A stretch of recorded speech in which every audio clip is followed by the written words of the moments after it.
In the early 1900s, radium was hailed as a miracle discovery by Marie and Pierre Curie. Its glowing properties sparked a craze. Radium was added to everything from cosmetics to chocolate. The real boom came with luminous watch dials, vital for soldiers in World War I. Companies like the United States Radium Corporation hired young women to paint these dials with radium-infused paint. The jobs were seen as glamorous, offering independence and good pay. The ghost girls glowed after work, becoming local celebrities, never suspecting danger. Employers insisted the paint was harmless, even healthy. The women trusted their bosses, proud to be part of modern science, but the very substance that made them shine was quietly poisoning them. Painting tiny watch dials required precision, so workers were taught to lip point, shaping their brushes with their mouths after each dip in radium paint. They did this hundreds of times a day, swallowing small amounts of radium with every stroke. The companies knew the risks, scientists used protective gear, but the women were told it was safe. Lip pointing was faster and cheaper than safer methods. The girls even painted their nails and teeth for fun, unaware of the danger. Radium settled in their bones, mimicking calcium, and began destroying them from within. The companies prioritized profit over safety, treating the women as disposable. Each brushstroke brought them closer to tragedy. The glowing dust that made them special was a silent killer. The betrayal was total. By the time the truth emerged, it was too late for many. At first, the women thrived in their new jobs. Then came strange symptoms, toothaches, jaw pain, and bones that wouldn't heal.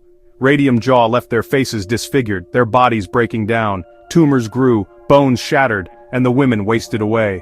When they sought help, companies denied responsibility, blaming the victims. Medical experts were paid to cover up the truth, even accusing the women of other diseases. The suffering was immense, and the women were left isolated and betrayed. Only after years of agony did a few doctors link their illnesses to radium. By then, many had died, so radioactive their bodies glowed in their coffins. The miracle element had become a curse. Refusing to be silent, Grace Fryer and a handful of others sued the U.S. Radium Corporation. It took years to find a lawyer willing to challenge the powerful company. The Radium Girls became national news as their health failed, and the company stalled, hoping they'd die before trial. The legal battle was brutal. Companies denied, delayed, and discredited the women. But the women persisted, and Dr. Harrison Martlin's tests proved radium was in their bones.